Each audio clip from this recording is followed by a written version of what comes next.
평화의 왕으로 탄생하신 우리 예수님께 감사와 찬양과 모든 영광을 돌려드리고, 오늘 주님 탄생하신 이 성탄절에 경배하려고 이 시간 와서 하나님께 예비하는 우리 믿음의 식구들의 마음 가운데 오늘 본문에 나오는 이 예수님의 어머니 마리아, 이 마리아의 기쁨이 넘칠 수 있기를 간절히 소원합니다. 아멘.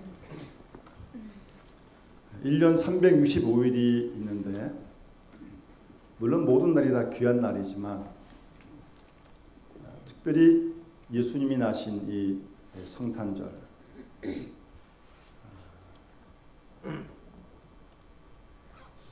다른 날보다 비교할 수 없이 중요한 날이고 복된 날이기에 우리가 오늘도 이렇게 하나님께 나와서 예배를 드리는 거 아니겠습니까? 혹시 여러분들 그런 생각을 해보셨습니까? 내가 예수를 믿지 않았더라면 지금 어디에서 뭘 하고 있을까? 모를 일이죠. 가정을 해보는 겁니다. 물론 이 자리에 안 계실 거고, 어디서 뭘 하실지 잘 모르겠어요. 추운 날. 그리고 인상의 삶이 얼마나 참 메말랐을까. 돈 버는 기계도 아닌데 매일매일 직장에 가서 일해야 되고, 이리 치이고 저리 치이고 이래저래 스트레스 받고 짓눌려가지고 기죽어가지고 하루하루 그냥 한숨 지면서 살아가고 있지 않았을까. 그게 다가 아닙니다. 그러다가 죽어서 지옥으로 간다면 이거는 얼마나 끔찍한 일입니까? 그러니 여러분, 성탄절이 예수님이 귀한 분이시죠. 제가 가정한 모든 것들이 하나도 안 일어나니까 감사한 거예요. 그래서 감사한 거예요. 그런 감사한 마음이 우리 마음속부터 계속 좀 솟아나야 합니다. 이 머리로 아는 것만 가지고는 안 돼요. 그것만 가지고는 안 됩니다. 그런 마음이, 하나님께서 그런 마음을 주셔야 되는 거죠. 억지로 안 됩니다. 오늘 우리가 조금 전에 예수님을 영접하는 기도를 드렸는데, 정말 예수님을 마음속에 우리가 잘 모시고, 예수님 마음속에 안 계시면 이게 우리 아는 사람하고 똑같습니다. 그렇게 되지 않도록 정말 주님을 내 마음에 주님으로 모셨는데 그 주님이 나를 인도하시는 대로 하루하루를 살아갈 수 있도록 늘 깨어 기도하며 조심해야 됩니다. 더 계시가 그냥 막 하면 안 돼요. 그렇게 해서는 안 되잖아요. 그러지 않도록 모든 일에 삼가 조심해야 됩니다. 그런 은혜가 있도록 오늘을 계기로 해서 새로운 하나님의 주님의 함께 하심이 있어지기를 간절히 소원합니다. 시인 구상시, 구상이라는 분 아시죠? 그분이 이런 시를 썼어요. 제목이 성탄을 70번도 넘게입니다. 아마 70이 지나서 이 시를 쓰신 것 같아요. 그러니까 제목을 그렇게 썼겠죠? 성탄을 70번도 넘게, 그 제목입니다. 여러분 다 여러분에게 적용하고 있어요. 저도 이제 60이 넘었네요, 벌써요. 많이 지났어요, 성탄절을. 성탄을 70번도 넘게 맞이하고도 내 안에는 권능의 주님만을 모시고 있어 저 베들레헴 말구유로 오신 그 무한한 당신의 사랑 앞에 양을 치던 목자처럼 순수한 기쁨으로 경배할 줄 모르네. 70번이 넘었는데 성탄을 70번도 넘게 맞이하고도 내 안에는 허영의 마귀들이 들끓고 있어 지극히 높은 데서는 하나님께 영광이요 땅에서는 하나님이 기뻐하시는 사람들 중에 평화라고 그날 밤 천사들의 영원한 찬양과 축복에 귀먹어 지내고 있었네. 성탄을 70번도 넘게 맞이하고도 내 안에는 안일의 짐승만이 살고 있어. 헤롯의 폭정 속 세상에 오셔 십자가로 당신을 완성하신 그 고난의 생엔 외면하고 부활만을 탐내고 바라고 있었네. 성탄을 70번도 넘게 맞이하고도 나 자신이 거듭나지 않고서 누릴 수 없는 명절이요. 그런 시가 있습니다.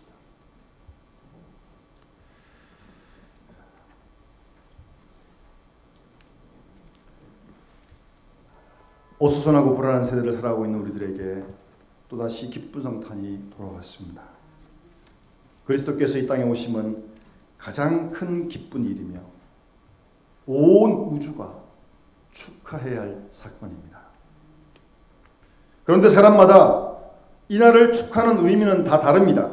어떤 사람은 선물을 기다리는 날로, 어떤 사람은 멀리 떨어져 있는 가족을 만나는 날로, 또 공휴일로, 자손의 날로 1년 중 한 번 아름다움을 가져보는 그런 날쯤으로 생각하고 있는 사람들도 많이 있습니다. 2000년 전 첫 번째 성탄절로 한번 돌아가 봅시다.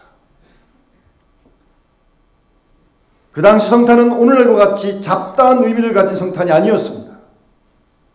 성탄의 메시지는 한마디로 지극히 높은 곳에서는 하나님께 영광이요 땅에서는 기뻐하심을 입은 사람들 중에 평화로다고 하는 말씀처럼 이 천사가 전해준 이 메시지가 우리를 향한 성탄의 의미이며 내용입니다. 그리고 큰 기쁨의 좋은 소식, 누가복음 2장 10절 말씀대로 온 우주와 온 역사에 미치는 엄청난 사건이 바로 성탄의 사건입니다. 그렇지만 그 시각 그 현장에 돌아가 보면 그런 기쁨은 아주 제한적인 사람들만 누리고 있었습니다. 성경을 보면 동방박사, 들에 있는 목자들, 사가랴, 엘리사벳, 마리아, 요셉, 시몬, 안나 이분들만 성탄을 알았고 성탄을 노래했고 성탄을 기뻐했습니다. 한편 이 성탄의 소식을 듣는 순간 증오심으로 부들부들 떨며 당장 아기 예수를 죽이겠다고 이를 가는 헤롯 왕과 같은 사람도 있었습니다. 그들에게는 성탄이 기쁨의 소식이 아니라 심판의 소식이었습니다. 동방박사들이 예루살렘을 찾아와 메시아가 난 곳을 물을 때 헤롯 왕은 대제사장과 서기관들을 모아서 의논하고 성경에 기록된 대로 유다 땅 베들레헴이라고 가르쳐 줍니다. 그렇지만 그들 중에 단 한 사람도 동방박사를 따라간 사람이 없었습니다. 그리고 메시아를 만나겠다고 때를 지어 베들레헴을 방문했다는 그런 기록도 성경에 없습니다. 다만 예루살렘 거민들이 이런 말미암아 충격을 받고 소동이 일어났다라고 말씀하고 있습니다.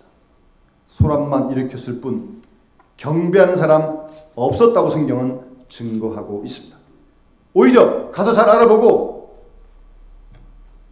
돌아와서 그것을 알려달라 그러면서 헤롯은 음모를 꾸밉니다. 왕의 자리에 있는 사람들 입장에서 만왕의 왕 그리스도 오셨다는 소식은 자기 왕위에 대한 위협으로 들릴 만한 그런 이야기였습니다. 겸손하게 오신 그리스도께서 그에게는 심판으로 임하신 것입니다. 그래서 그에게는 즐겁고 기쁜 성탄이 되지 못했던 것입니다. 교만한 자의 마음이 부서지는 시간이었습니다. 본문에 말씀하신 대로 부자가 빈손으로 돌아가는 그런 시간이었습니다. 예수께서 만왕의 왕으로 메시아로 오신 사건은 이 땅에 비천한 사람, 감옥에 있는 사람, 눌린 사람에게는 복된 소식이었습니다. 반면 교만한 사람, 권좌에 앉는 사람, 거짓된 사람, 겉과 속이 다른 사람, 그들에게는 무서운 심판의 소식이었습니다. 기뻐하심을 입은 자, 그 예수를 영접한 사람에게만 기쁨의 소식이요 진정한 평화를 누릴 수 있었던 것입니다. 따라서 성탄의 의미는 그 기쁜 소식을 어떤 자세로 받아들이냐에 따라 달라진다는 것을 우리는 발견하게 됩니다. 그러면 이 첫 번째 성탄절에 가장 기쁘게 맞이했던 사람이 누구겠습니까? 바로 오늘 본문의 주인공 예수님의 어머니 마리아입니다. 마리아는 가장 큰 기쁨의 성탄을 맞이한 장본인이었습니다. 마리아는 성탄의 약속을 구체적으로 받은 사람이었습니다. 천사가 그에게 나타나 내가 아들을 낳으려고 하자. 어떻게 그런 일이 있을 수 있습니까? 내가 약국밖에 안 했는데. 그러나 하나님의 모든 말씀은 능치 못하는 말씀을 듣고 마리아는 그 천사의 말을 그대로 수용하게 됩니다. 그래서 실제로 예수님을 잉태했던 마리아입니다. 그 마리아가 오늘 본문에 46, 47절에 내 영혼이 주를 찬양하며 내 마음이 하나님 내 구주를 기뻐하였다고 마리아가 그렇게 노래하고 있습니다. 측량할 수 없는 그런 기쁨과 감격의 큰 찬송을 마리아가 부르고 있는 것입니다. 예수님 어머니 마리아만이 가지고 있는 기쁨과 감격입니다. 오늘 본문에도 말씀하시듯 나는 기쁘다, 나는 복되다, 모든 사람이 대대로 나를 복된 사람이라 할 것이다. 마리아는 그렇게 노래하고 있습니다. 우리도 오늘 본문의 마리아가 누리는 이 기쁨을 좀 함께 누릴 수 있기를 바랍니다. 이 기쁨 말이에요. 나는 복된 사람이다. 나는 기쁘다. 모든 사람이 대대로 나를 복된 사람이 할 것이다. 라고는 그런 기쁨 말입니다. 이제부로는 만세의 날을 복이 있다 일컬을 것이라고 48절에 말씀하고 있습니다. 내가 지금 기쁠 뿐만 아니라 후대의 많은 사람들도 나를 복된 사람이라 할 것이다. 기쁨의 벅찬 감격을 마리아는 이렇게 노래하고 있습니다.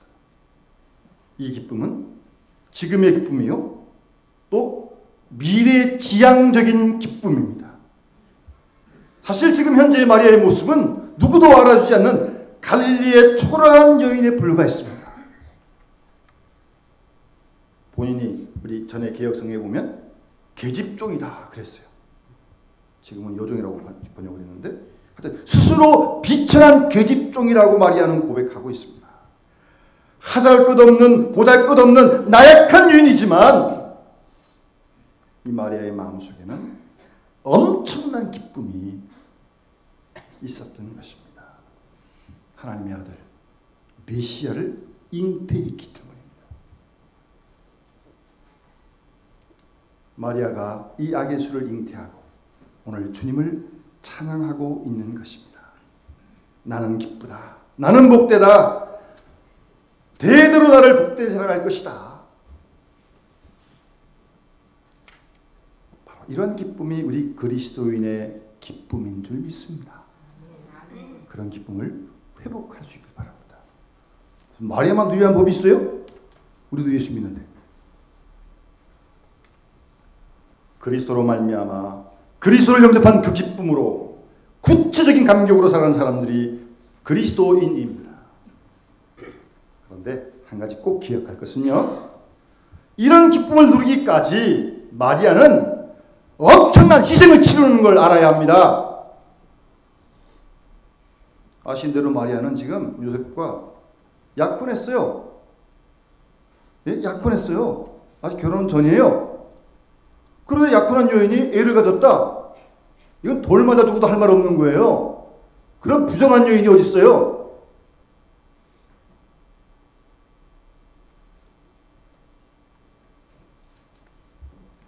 그런 상황에도 불구하고 마리아는 주의 말씀대로 이루어지이다. 이 상황을 수용합니다. 받아들여요. 파혼이 되든 말든 오해가 있든 말든 그런 거 상관하지 않습니다. 부정한 여인으로 죄명을 쓰고 돌에 맞아 죽고 손가락질을 당한다 할지라도 개의치 않습니다. 왜요? 미션을 잉태했으니까요. 모든 위험을 극복하고 벅찬 기쁨으로 살아가는 것입니다. 하나님의 뜻 앞에서 전적으로 자기를 다 맡겨버린 거예요. 주의 여종이오니 주의 계집종이오니 하나님 말씀대로 내게 그대로 이루어지이다. 이거 보통 말이 아닙니다. 이 말은 사람들은 뭐 조금만 자기한테 뭐가 어떻게 돼도 이게 막 이게 반사적으로 이제 그런 걸 이제 반사적인 거라고 하고요. 우리는 반사적으로 행동하면 안 돼요. 반응을 해야죠. 반응을. 신앙을 가지고 그걸 반응을 해야죠. 그러니까 탁 친다고 그런다고 반사적으로 행동하면 안 되는 거죠. 믿음이 있는데 그래도 우리가. 어떤 일이 전개돼도 알 바가 아닙니다. 어디서 낳고 어떻게 키울 것이고 어떤 어른이 될 것인가. 그런 거 문제가 안 됐던 거예요. 주의 여종이오니 주의 계집종이오니 그저 말씀대로 내게 이루어지이다. 그렇게 마리아가 고백합니다. 하나님께 자신의 모든 운명을 완전히 다 맡겨버린 거죠. 아니 당신의 몸을 그저 제물로 다 바쳐버린 거죠. 아무 걱정 염려 없습니다. 무한한 기쁨만이 마리아의 마음 가운데 충만했던 것입니다. 바로 그것이 오늘 본문의 복된 여인의 찬송이었던 것입니다. 이것이 바로 우리 그리스도인의 찬송이며 성탄의 기쁨입니다. 하나님께서 이 세상을 사랑하셔서 이 세상을 구원코자 하시는 그 구원의 역사에 내가 지금 쓰임받고 있다고는 이런 기쁨, 그런 기쁨이 지금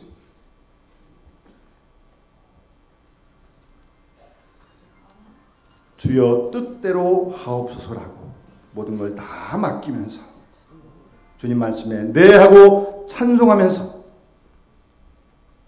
이 모든 일을 믿음 안에서 수용하는 마리아의 기쁨의 찬송이 오늘 본문의 찬송입니다. 오늘 주신 말씀을 다시 한번 곰곰이 이 성탄절에 마음에 새기면서 이 마리아가 경험하는 이 기쁨을 하나님 나에게도 우리에게도 주시고 회복해 달라 그렇게 기도하고 그럼 오늘만 그렇게 기뻐하면 안 돼요. 360을 다 기뻐해야죠. 그리고 그런 기쁨을 누리는 마리아의 이 신앙의 내용을 잊지 말아야 합니다. 거저되는 거 아닙니다. 세상에 공짜가 어디 있어요. 그런 희생을 다 강구하면서 믿음으로 받아들이는 겁니다. 이런 은혜가 우리와 온 교회 가운데 우리 함께 하시길 바라고 이제 우리 시온찬에서 찬양을 부를 텐데 이제 가사도 보일 텐데 귀로만 듣지 마시고 여러분도 가사를 보시면서 정말 함께 찬양하는 그런 마음으로 우리 탄생한 주님께 우리 영광을 돌릴 수 있길 바랍니다. 우리 함께 찬양 122장 함께 드리면서 봉헌하겠습니다.